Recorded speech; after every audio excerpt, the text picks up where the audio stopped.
Health Partners Stage 2 getting underway in Norwood. 4, 3, 2, 1. The gun go to getting them started in the Santos Tour Down Under. Norwood, a regular spot throughout the history of the race. A stage taking them through to Uradla, almost 150 kilometres. Right from the very start, they're onto the first climb of the day to Norton Summit, a climb of 10 kilometres, a Category 2 climb.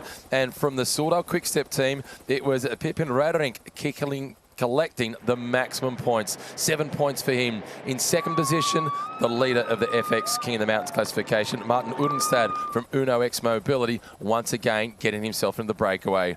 Onto Lobethal for the first of the Zip Track Intermediate Sprints, and it was the Australian Criterium champion, Jensen Plowright, picking up the 3-second time bonus and the 3 points. As they headed towards the corkscrew climb for the first time, the defending champion, Jonathan Narvaez, was having a mechanical problem, but no problem with his legs. He soon returned to the peloton.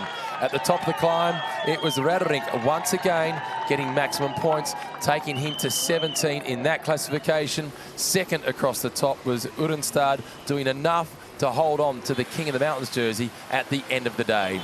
A first look at the finish line in Uradla to get the bell with 60 kilometres to go. The second of the Zip Track Intermediate Sprints. Plowright picking up the points one more time. From the riders within the breakaway group, he started the day as the best placed in the general classification, but they were no real threat to the raging peloton, who was set on charging to the corkscrew climb the second time around.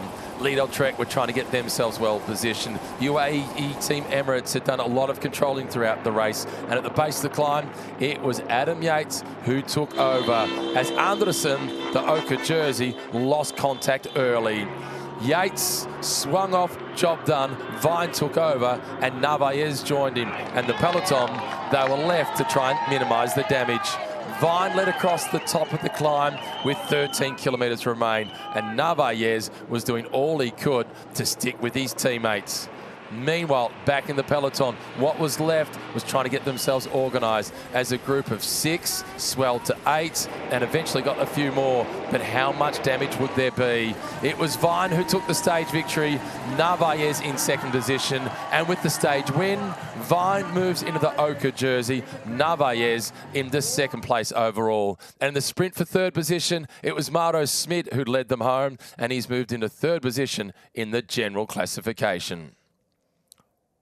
Jay Vine, what a performance. You look super strong that final time up the corkscrew. You did the bulk of the work with your teammate Narvaez coming into the finish, and you're taking the Oka jersey. How does it feel?